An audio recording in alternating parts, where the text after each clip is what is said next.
pulanglah ke rumahmu. Karena sesungguhnya apa yang kamu lihat di luar rumahmu tentang perempuan itu ada pada diri istrimu. Dalam satu keterangan disebutkan begitu banyak perempuan yang ditempatkan di dalam api neraka. Karena apa coba? Banyak rumah tangga yang gagal dalam pernikahannya. Bukan karena kurangnya cinta.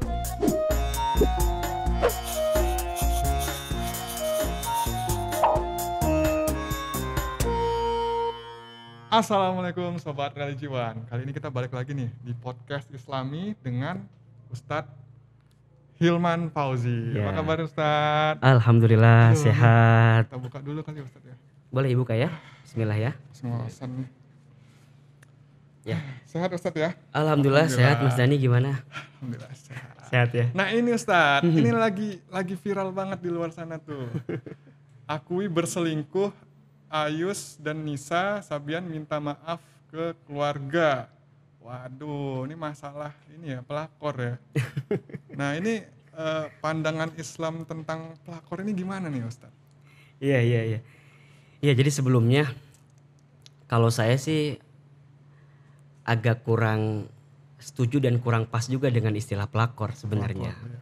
Karena kalau kita menyebutkan pelakor, seakan-akan dalam konteks ini yang salah hanya perempuan saja. Nah iya, nggak adil ya Ustaz. Nggak adil kan? Nggak adil, enak banget sih cowok. Iya. dong.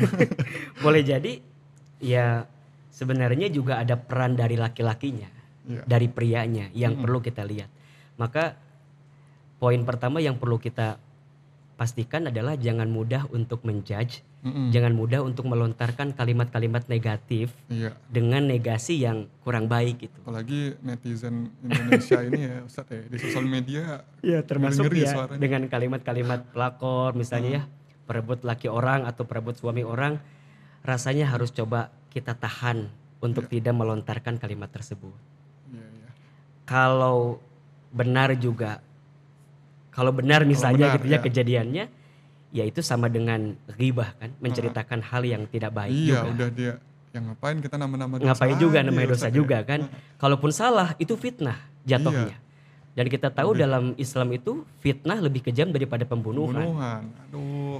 Jadi ya ini kan sebenarnya ujiannya bukan untuk siapapun gitu ya, bukan untuk orang yang barangkali dalam kasus ini dilihat misalnya siapa gitu, tapi yang paling penting boleh jadi ujiannya bagi kita gitu. Iya. Ujiannya bagi kita sebagai netizen, sebagai orang yang ngelihat. Udah gatel banget. Udah gatel banget nih ya kan. Boleh jadi ujiannya untuk kita agar mampu menahan diri, mengendalikan cara pandang kita terhadap satu masalah agar tidak menjadi dosa baru bagi kita gitu. Tapi kalau untuk kayak selingkuh segala macam itu azabnya itu apa sih Ustaz kalau dalam Islam ya? Kalau misalkan Iya.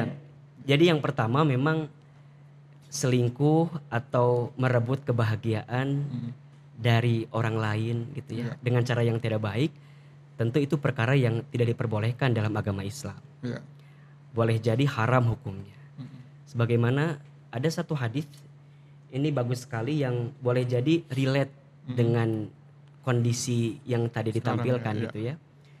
Ini hadisnya dari Abu Hurairah radhiyallahu an, Nabi SAW bersabda, "Laisa minna man khabbaba imra'ata ala zawjiha au 'abdan ala sayyidihi."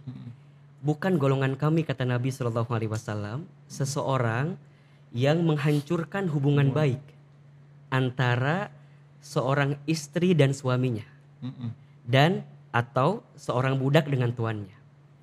Nah, dalam beberapa pendapatnya para ulama memahami khabbaba itu dengan istilah ada indikasi memang ingin menghancurkan hubungan. Boleh misalnya hubungan suami istri dihancurkan oleh pihak lain, baik itu laki-laki ataupun perempuan di luar daripada suami istrinya. Atau boleh juga ada pemahaman lain ketika misalnya seorang mertua gitu, karena gak suka dengan menantunya, kemudian cerita kepada si anak laki-lakinya tentang si istrinya, kemudian sampai mereka jadi retak hubungannya, juga itu tidak boleh masuk kategori yang ini. merusak hubungan itu Merusak hubungan, perkara yang kemudian mengakibatkan permusuhan di antara keduanya padahal tidak ada masalah apa-apa, itu adalah perkara yang tidak boleh. Dan bicara azab ya walau alam bisawab gitu ya. Allah yang lebih tahu. Itu yang kan jelas kalau nggak ada masalah nih Ustaz, kadang kan ada tuh kayak kita udah tahu nih, wah si ada masalah, misalnya si cowoknya kasar atau apa, tapi si ceweknya nurut terus. Nah kita mungkin sebagai keluarga, sebagai teman dekat, sengaja tuh buat ngancurin biar sadar tuh si cewek. Kan ada aja tuh yang gitu-gitu. Tapi kalau itu dibolehkan Ustadz? Ya tetaplah gini, kita kan tidak bisa melihat dengan kacamata kita sebagai orang luar. Iya. Kadang yang namanya hati itu kan nggak bisa kita tebak.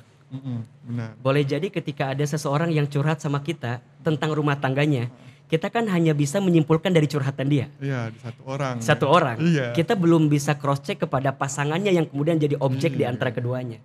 Makanya di antara pesan Islam juga, kalau kita sudah berumah tangga, belajarlah untuk menutup setiap kekurangan dari pasangan kita.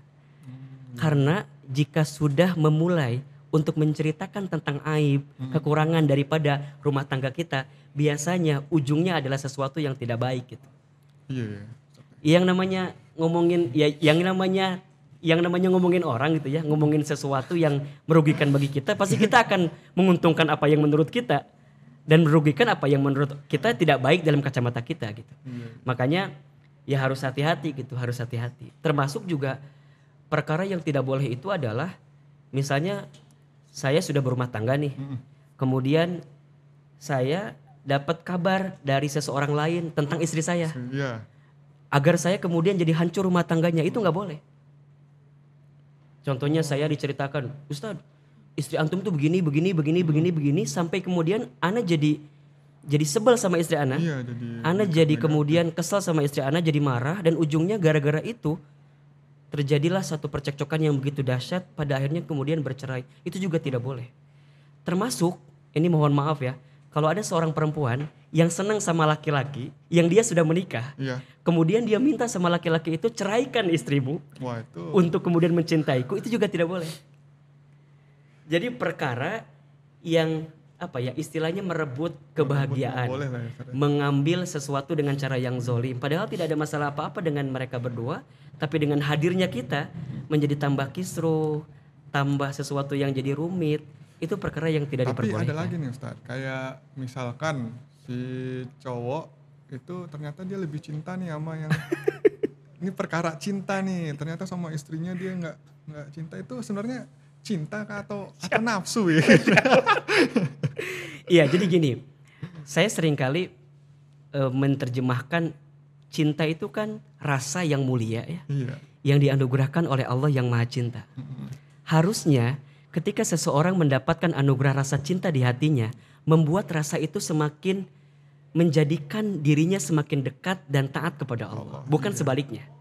Kalau ada seseorang di antara kita yang mengatasnamakan cinta, tapi dalam hari-harinya dengan mengatasnamakan cinta itu malah membuat dia jauh dari Allah, melanggar aturan Allah, melakukan sesuatu yang dibenci oleh Allah, rasanya itu bukan definisi cinta. Itu namanya nafsu.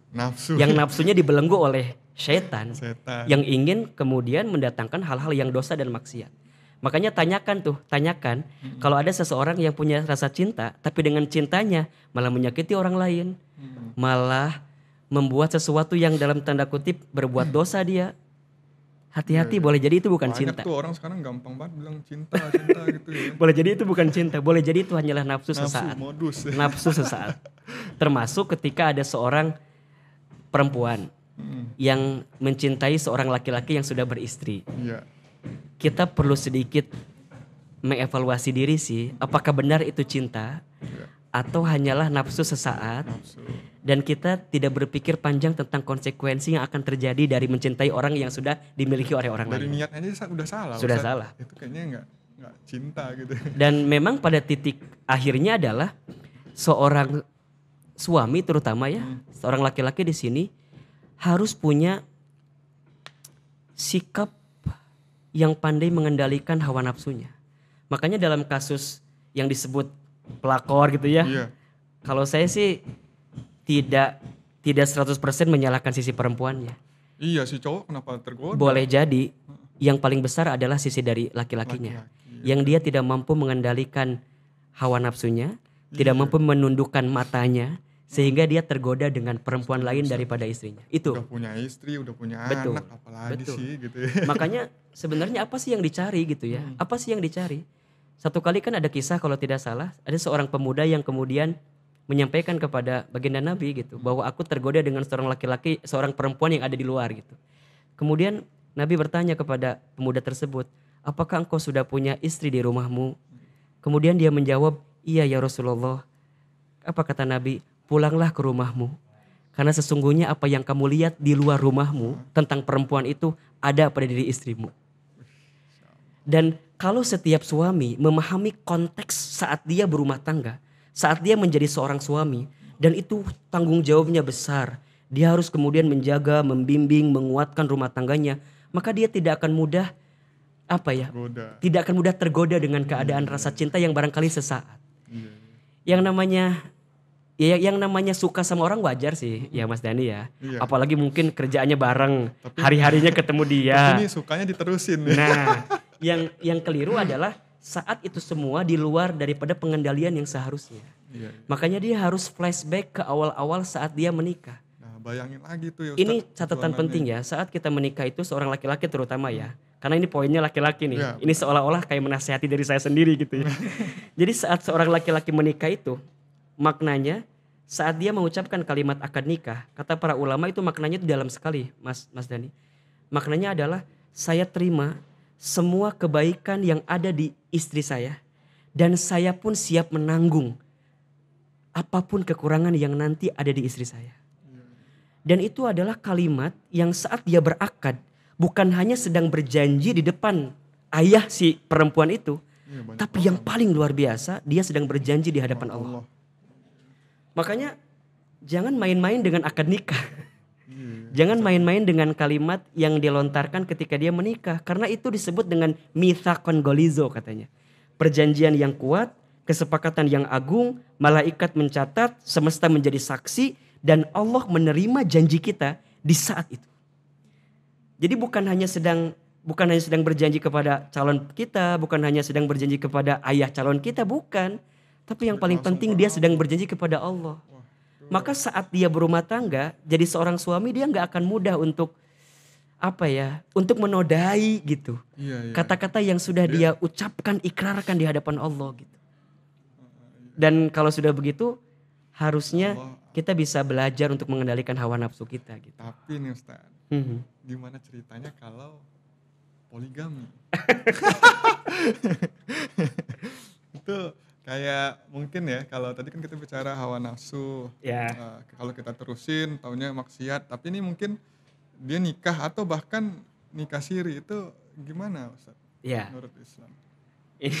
Soalnya saya pernah dengar nih ya, kalau mungkin salah dikoreksi Ustaz, katanya istri itu nggak boleh ngelarang kalau suaminya nikah lagi. Dan Allah paling benci namanya perceraian ya. Betul. Gitu. Itu gimana Ustaz? Ini bukan berarti harus ini ya yang laki-laki nih cowok gitu, jangan nikah lagi. Gitu. Kita sepakat bahwa poligami itu sesuatu yang diperbolehkan. Itu jelas. Ya. Tetapi jangan sampai kebolehan poligami ini dimanfaatkan oleh seorang laki-laki untuk menyakiti hati perempuan. Bukan berarti laki-laki boleh semena-mena berbuat ke istrinya. Karena mentang-mentang ada syariatnya, ada kebolehannya, udahlah aku poligami aja. Gak boleh. Harus ada nilai-nilai yang perlu disepakati. Banyak gitu. Pertimbangan. Harus ada pertimbangan, harus ada tarbiyah, harus ada pendidikan, harus ada kesiapan untuk melakukan poligami itu. Kan jelas dalam Al-Quran kan, jika kamu tidak bisa berbuat adil, maka satu. Sebenarnya perintahnya itu bukan 2, 3, 4. Tapi perintah utamanya itu adalah satu. Tapi kenapa suka dibalik gitu loh. Seakan-akan ada kebolehan 2, 3, 4, kemudian satunya di belakang. Walaupun secara penempatan mungkin satunya di belakang. Tapi ingat, asbabun nuzul ayat ini. Turunnya ayat ini justru adalah cara Islam memuliakan kaum perempuan yang ketika itu di bangsa Arab, seseorang laki-laki boleh menikah dengan banyak perempuan, berapapun jumlahnya. Dengan datangnya Islam, kemudian Islam batasi maksimal hanya 4. Tapi konteks perintahnya itu tetap satu harusnya. Iya benar. Satu, makanya kalau tidak ada alasan yang sifatnya syar'i, kalau tidak ada kondisi yang kemudian membuat dia harus berpoligami, ya terus alasan apa yang membuat dia harus ngotot poligami? Siapa Boleh tahu jadi, kan tiba-tiba karena sering dekat saya iya. jatuh cinta nih, takut Nah, zina gitu kan, itu kebanyakan begitu itu tuh. boleh jadi adalah nafsu. Nafsu, benar. Boleh jadi bukan kemudian, tapi kan Ustadz saya mah ditakdirkan harus poligami. Langsung Nggak, membanding-bandingkan Rasulullah nggak, aja iya, nggak ini. semudah itu gitu. Jadi Jadi terlalu memudahkan ada ini. pertimbangan-pertimbangan yang kemudian harus dipikirkan dengan matang jika kita mau melangkah ke jenjang atau ke tahap yang namanya poligami. Bahkan ada satu keterangan, jika seseorang memiliki istri lebih daripada satu, kemudian dia tidak bisa berbuat adil kepada keduanya, maka ketika nanti hari kiamat dia akan berjalan dalam keadaan yang condong ke sebelah kiri atau ke sebelah kanan. Nauzubillah min Jadi dzalik. nambah dosa Makanya lagi. jangan mikir enaknya doang. Iya. Jangan mikir nikmatnya saja, jangan, tapi pikirkan beberapa konsekuensi logis yang mungkin bisa kita dapatkan saat kita berpoligami. Saya tidak membenci orang yang berpoligami, silahkan, tetapi kita harus benar-benar memahami konteks poligami ini dengan benar dan dengan baik. Karena sesuatu yang, apalagi mohon maaf ya, kalau ada seorang laki-laki yang berpoligami tapi kemudian dia berbohong misalnya, kemudian dia pelan-pelan menyembunyikan, ya namanya sembunyi pasti pelan-pelan ya. Kemudian dia merahasiakan, ya segala sesuatu yang dimulai dengan cara yang tidak baik, maka pasti akan mendatangkan sesuatu yang tidak baik juga. Terus gimana Ustadz? Ya memang tidak ada syariat harus minta izin sih memang. Benar. Tapi secara kebaikan, kenapa tidak kalau kita mengkomunikasikan dulu dengan pasangan kita, ngobrol, hadirkan tarbiyah, sampaikan alasan-alasan yang membuat kenapa kita harus menikah lagi gitu. Boleh jadi jika sudah kuat tarbiyahnya, sudah kuat pendidikannya, sudah jelas alasannya, boleh jadi nanti yang mencarikan adalah istri kita. Kalau sudah jelas. Tapi 1001 sih yang kayak gitu ya. Enggak mudah sih. Jarang banget. Jadi kesimpulannya ya, bicara poligami ini harus hati-hati, tidak semudah yang dibicarakan dan tidak semudah teorinya, karena prakteknya begitu banyak yang perlu kita pertimbangkan lebih matang. Kalau misalkan gini Ustadz, suami ini udah mempertimbangkan nih, wah oke, ntar gue bisa adil nih segala macam ya, pertimbangannya udah, tapi si istri nggak mengizinkan gitu loh. Itu apakah istrinya berdosa Ustadz? Iya. Ya dosa atau tidak tentu kembalikan kepada Allah ya. Yang bisa kita jangkau adalah sejauh mana sikap adil yang bisa dihadirkan. Sekarang begini aja simpelnya. Kalau misalnya dia beristri yang hari ini ada satu, sudah bisa menghadirkan kebahagiaan, mencukupi kebutuhannya, memberikan nafkah terbaik kepadanya, sudah jelas kebahagiaannya ada, maka boleh jadi ketika dia menambah lagi ada kesempatan untuk mendapatkan kebaikan itu. Tapi sekarang evaluasi, kalau satu aja istri kita di rumah belum mendapatkan kebahagiaan yang paling hakiki, dalam tanda kutip masih banyak kekurangan dan segala macam, jangan pernah berharap dua lah. Mending satu dulu, sempurnakan nafkah kita, berikan kebahagiaan yang paling sejati untuk istri kita yang ada di rumah. Insya Allah dengan sendirinya jika memang itu menjadi kafaah bagi kita ya, menjadi kemampuan bagi kita, maka boleh jadi kita akan mendapatkan itu. Tapi kalau enggak, fokuslah dengan istri kita yang ada di rumah. Karena boleh jadi itulah anugerah terindah yang Allah berikan kepada kita. Itu aja sih. Jadi sebenarnya yang jadi masalah itu cuma satu sih Mas Dani. Rasa selalu kurang cukup dengan apa yang Allah hadirkan. Iya, manusia kan kayaknya kurang puas gitu. Kurang puas terus. Ada aja. Makanya di antara pelajaran yang paling penting ya, dalam rumah tangga itu, pelajaran untuk saling menerima apapun yang dihadirkan oleh pasangan kita. Kalau di rumah tangga sudah tidak ada rasa saling menerima, pasti pada ujungnya akan terjadi cekcok, pertengkaran. Karena dua-duanya ngerasa gak cukup. Contoh misalnya, seorang istri nih, ketika suaminya memberikan nafkah kepadanya, boleh jadi kurang. Iya. Tapi sikap yang perlu kita hadirkan sebagai seorang istri adalah menerima apa yang suami kita berikan. Mensyukuri. Ingat, dalam satu keterangan disebutkan begitu banyak perempuan yang ditempatkan di dalam api neraka. Karena apa coba? Karena dia tidak bisa menerima dan pandai berterima kasih kepada apa yang suaminya berikan. Makanya seorang istri harus belajar untuk menerima, belajar berterima kasih dengan apa yang dihadirkan oleh suami kita. Jangan apa-apa kurang. Jangan apa-apa kurang, misalnya ngomel gitu, mulu. ngomel terus. Termasuk juga seorang suami. Iya. Wahai suami, ketika Anda misalnya mencintai istri Anda, kemudian pelan-pelan ketika Anda berumah tangga barangkali sudah mulai berkurang cinta itu. Karena mungkin ngelihat orang di luar sana ada perempuan yang lebih cantik dan segala macamnya. Iya. Ingatlah masa-masa awal ketika engkau mencintainya. Iya. Ingat awal-awal ketika engkau PDKT sama dirinya. Ingat masa-masa manis yang pernah engkau hadirkan saat engkau ingin memilikinya. Maka ketika itu dihadirkan, engkau tak akan mudah memalingkan matamu untuk melihat perempuan lain. Karena pada hakikatnya, apa yang ada di perempuan lain itu ada pada diri istrimu gitu. Jadi saling nerima dan katakan dalam hati kita bahwa bagaimanapun keadaan pasangan kita, it's the best for me. Itulah yang terbaik bagi saya. Dan belum tentu sih cewek itu lebih baik dari istri Benar. kita. Dan boleh jadi mungkin dia itu jadi apa ya, seakan-akan baik dengan kita karena sedang PDKT dengan kita. Iya, sama. Kalau sudah dapat, kalau sudah berhasil Wah, dengan yang kita, jeleknya barangkali keluar malah itu. mohon maaf ya, lebih Bisa buruk lebih daripada keadaan buruk. pasangan kita saat ini. Iya, Gitu. Ustaz. Jadi belajarlah untuk menghadirkan sikap nerimo, sikap merasa cukup di rumah tangga. Kalau saya punya tips ya, di rumah tangga saya nih Mas Dani, kalau boleh sedikit sharing. Ada 3 kalimat yang selalu kami hadirkan di rumah tangga. Ya alhamdulillah saya sudah 9 tahun lah berumah tangga gitu ya. Walaupun mungkin masih terlalu dini juga gitu ya. Iya. Tapi ini pelajarannya adalah ada 3 kalimat yang sering kami hadirkan. Pertama, kalimat terima kasih. Belajarlah untuk mengucapkan terima kasih kepada apapun yang diberikan atau disampaikan oleh pasangan kita. Iya. Bunda, terima kasih. Ayah, terima kasih. Apapun keadaannya. Apapun ya, Ustaz. Apapun keadaannya. Yang kedua, belajarlah untuk mengucapkan kalimat saya mohon maaf. Aku mohon maaf. Kita kadang-kadang suka sibuk melihat kesalahan yang ada di pasangan kita daripada melihat kesalahan yang ada di diri sendiri. kita. Padahal boleh jadi kesalahannya ada di kita. Iya, benar. Maka belajarlah untuk mengucapkan kalimat aku mohon maaf, saya mohon maaf. Dan kalimat yang ketiga adalah aku maafkan kamu. Terima kasih. Terima kasih. Maafkan Aku minta maaf. Aku minta maaf. Aku maaf. Kemudian aku maafkan kamu. Kalau itu sudah dihadirkan, rasa-rasanya gitu ya. Iya.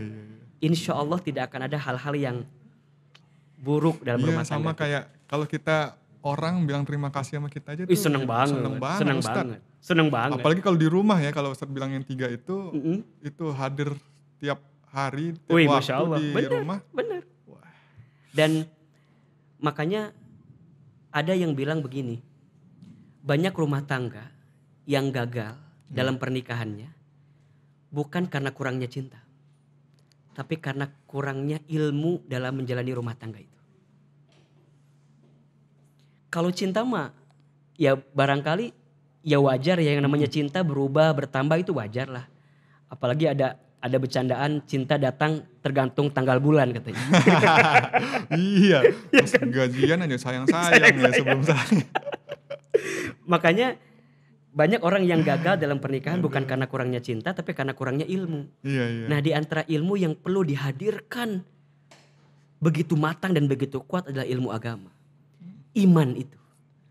Kalau semua persoalan di rumah tangga dikembalikan kepada iman, dikembalikan kepada ilmu, dikembalikan kepada aturan syariat, maka insya Allah tidak akan ada keegoan, tidak akan ada keegoan yang muncul di antara pasangan itu. Iya. Karena seringkali kalau udah urusan dunia, apalagi yang dikedepankan dunia misalnya, kamu kurang ngasih ke aku, kamu juga kurang ngelayanin aku dan segala macam, itu urusan dunia misalnya, pasti ujungnya ego.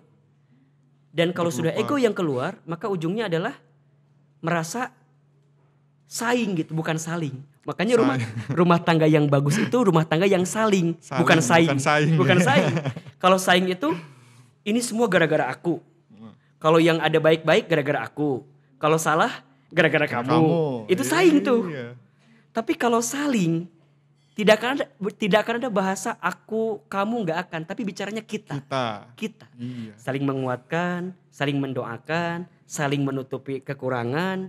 Makanya belajarlah untuk menghadirkan saling di rumah tangga kita, bukan mengedepankan saing di rumah tangga kita. Insya Allah itu ini ya Ustaz ya, rumah tangga Rumah akan tangga terjaga. insya Allah akan terjaga. Insya Allah akan terjaga. Ini balik lagi nih Ustaz Ya. ke perselingkuhan. Tadi kan kita bahasnya tentang si cowoknya. Ini kalau misalkan dari sisi ceweknya atau istrinya, apa sih yang harus dilakuin gitu Ustaz? Ketika suami itu selingkuh gitu.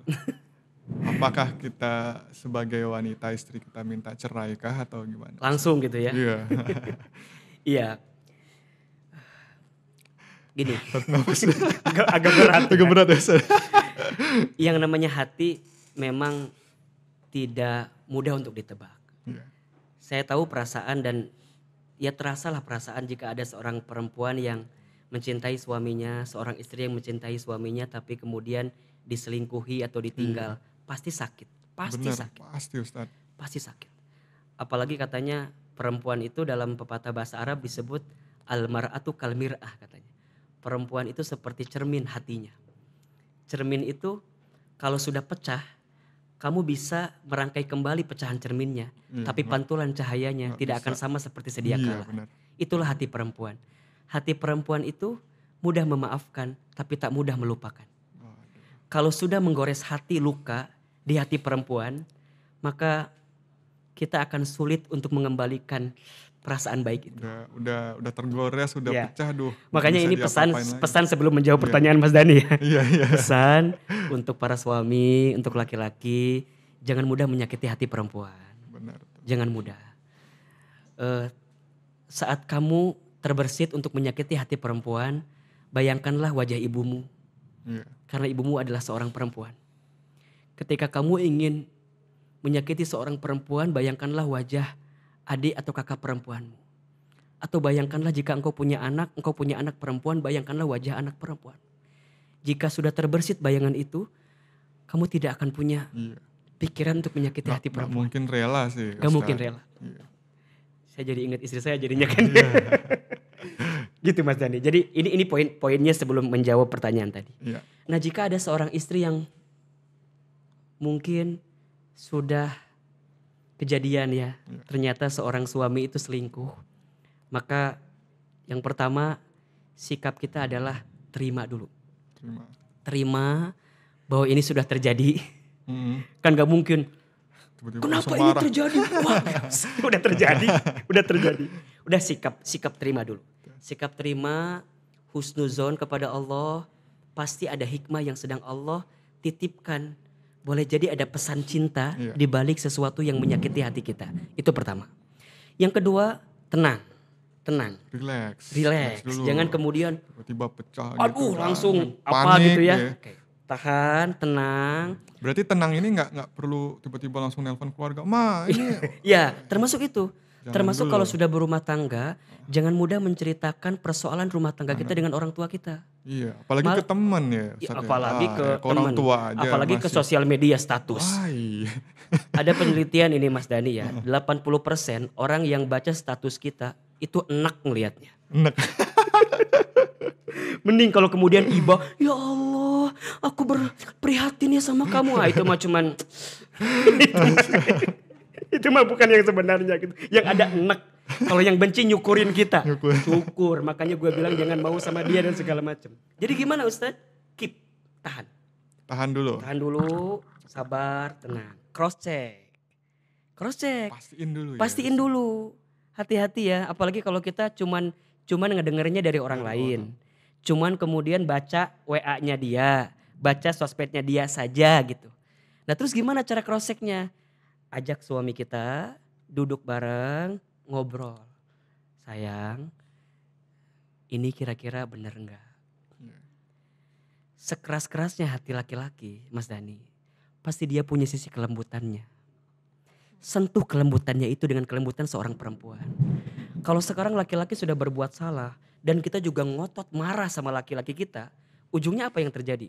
Piring pecah kan? Iya, berantem Ustaz. Berantem. Laki-laki mau tidak mau secara psikologis dia punya apa ya, kehormatan gitu. Apalagi di punya, saat itu dia lagi jenuh tuh sama istrinya. iya, apalagi Wah, saat itu dia sedang punya persoalan, sedang jenuh, kemudian diinterogasi ya. Iya. Karena beda, ditanya dengan diinterogasi beda. Beda.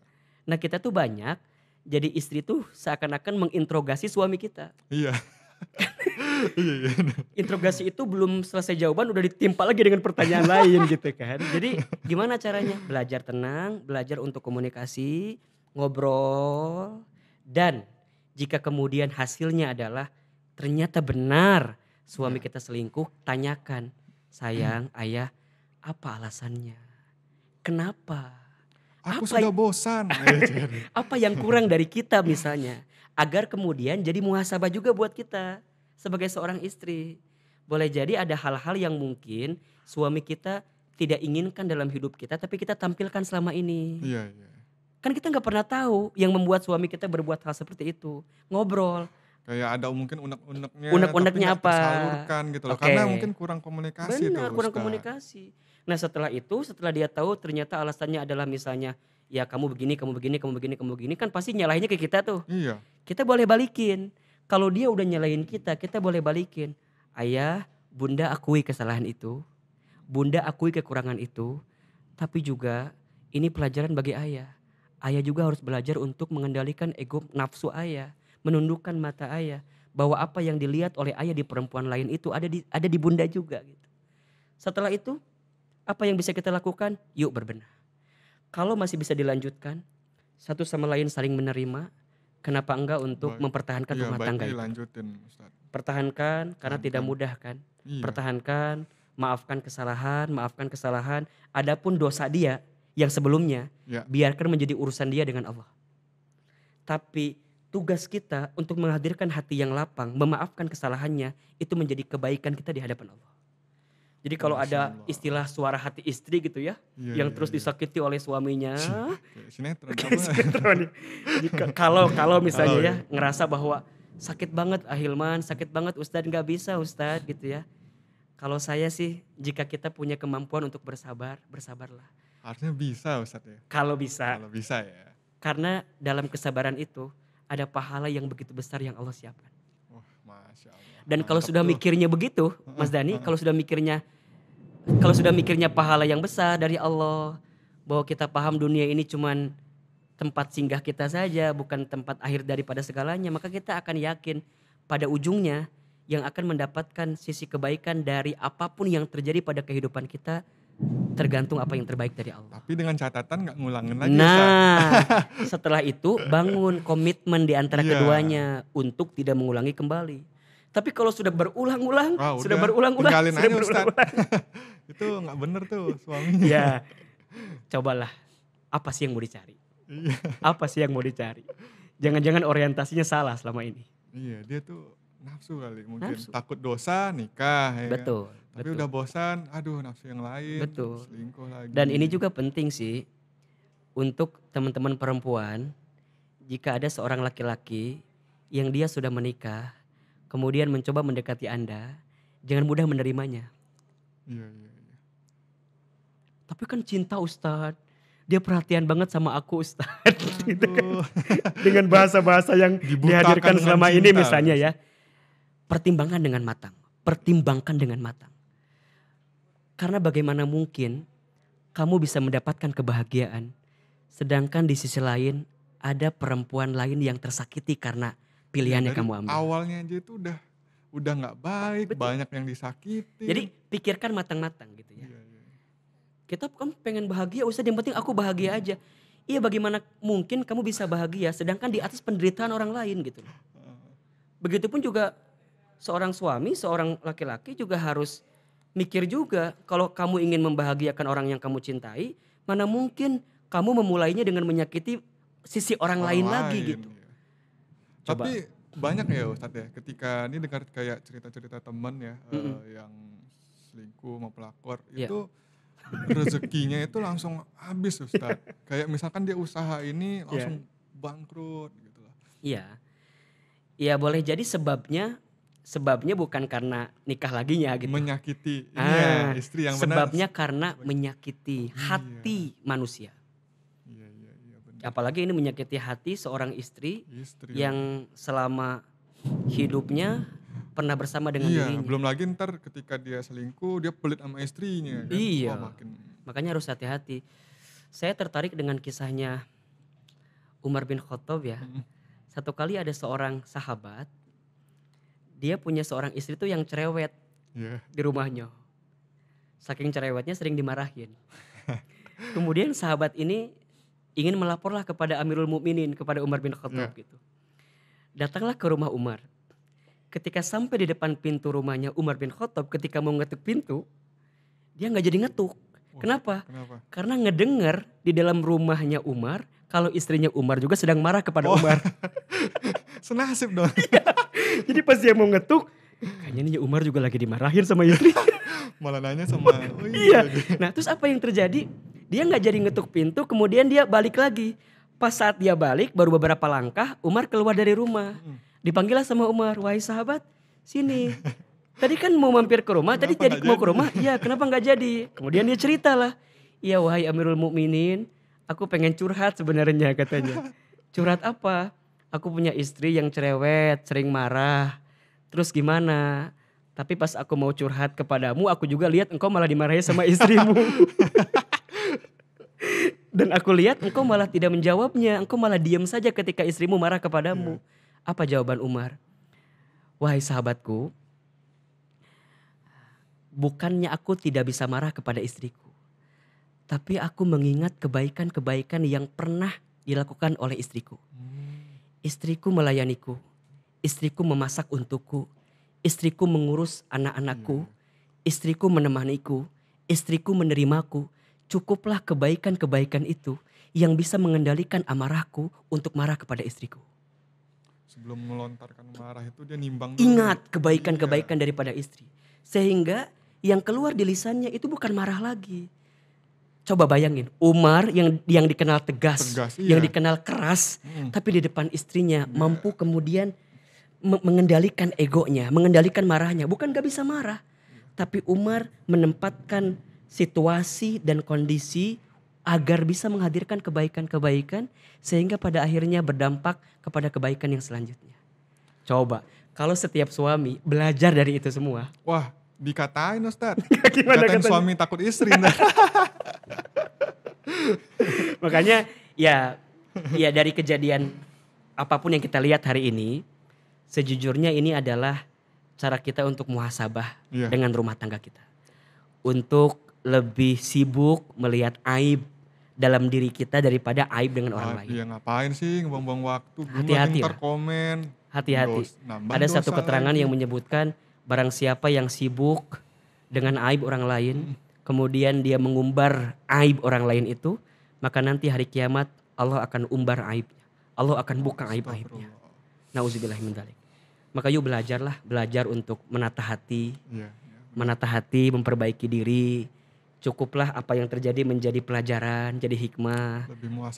Lebih muhasabah diri, tatap pasangan kita, ngobrol sama pasangan kita. Dan ini juga jadi pelajaran ya, bahwa yang namanya rumah tangga itu kan ibadah yang paling lama ya.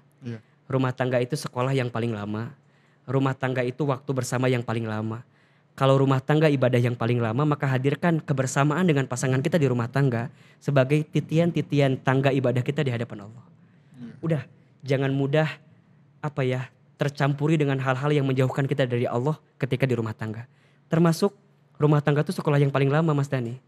Kalau di rumah tangga ada masalah, ada konflik, ada persoalan, ya jangan kaget. Namanya juga sekolah. Sekolah kan tempat belajar, ada ujiannya.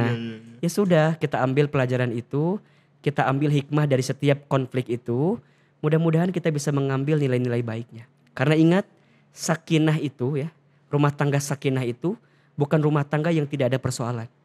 Tapi rumah tangga sakinah itu adalah rumah tangga yang ketika ada persoalan datang ke rumah tangga itu, kemudian dia bisa lebih dewasa dengan menghadirkan ketenangan dan sikap terbaik terhadap rumah tangga itu, sehingga Allah angkat derajat rumah tangga itu menjadi kebaikan di hadapan Allah Subhanahu wa taala. Mudah-mudahan lah ini jadi pelajaran dah buat bagi kita. Teman-teman sobat religiwan nih, banyak banget ilmu yang Ustadz Numan kasih nih buat rumah tangga. Kan? Ini berguna banget nih Ustadz buat anak-anak muda yang baru nikah kan. Jadi jangan mementingkan ego, jadi lebih Ya namanya kita berumah tangga berdua, ya Betul. diskusi berdua dulu ya. Betul, Dan betul. jangan ada namanya kayak selingkuh, wah dia cinta, itu nggak ada, itu nafsu Ustadz ya. Jangan. Jadi Betul. ingat kembali tuh perjuangan kita tuh sama istri itu di awal itu seperti Betul. apa gitu. Betul. Dan kita juga ingat orang tua kita punya kakak, punya adik, ketika orang tua kita dilakuin seperti itu, gimana perasaan kita. Betul, Gitu. betul. Ya mudah-mudahan dari obrolan kita Mas Iya. Dani bisa menjadi energi kekuatan ya Iya. bagi rumah tangga. Saya jadi langsung semangat Ustadz. Langsung apa nih? Ya karena bukan, bukan yang negatif Ustadz. Iya, iya. Iya Jadi pokoknya kayak, yakinlah bahwa apa yang Allah hadirkan itu adalah Iya, yang iya. terbaik. Heeh. Hadirkan rasa cukup, rasa terima kasih, kemudian tadi Bersyukur, kalimat ya. bersyukur, sabar. Ya justru pahala besar itu kan datang saat kita mampu sabar dengan segala kejadian. Iya. Dan kita doakan siapapun yang hari ini sedang boleh jadi tergelincir atau Iya, khilaf, kita khilaf, ya. doakan. Ya kita Tapi doakan. khilafnya jangan berkelanjutan ya Ustadz ya. Ya kita doakan semoga Itu mah niat deh. ya kalau khilaf ya kita doakan lah. Kita doakan yang Insyaallah. terbaik gitu ya. Amin, amin. Dan tetap kita hadirkan rasa maaf. Karena bagaimanapun setiap orang pasti pernah punya dosa, Pasti. pasti pernah punya kesalahan. Dan tugas kita, ujian kita adalah selama dia mau berubah dan meninggalkan segala bentuk keburukan, maka maafkan. Maafkan. Terima kasih waktunya. Sama-sama Mas Dani, terima kasih. Hilman, semoga bermanfaat nih buat sobat religiwan. Sama-sama. Terima kasih sobat religiwan sudah menonton, kita udah banyak bincang tadi seputar pernikahan, perselingkuhan, banyak deh pokoknya. Semoga ilmu ini bisa diambil nih buat Amin. sobat-sobat religiwan di luar sana. Terima kasih. Assalamualaikum warahmatullahi wabarakatuh. Waalaikumsalam warahmatullahi wabarakatuh.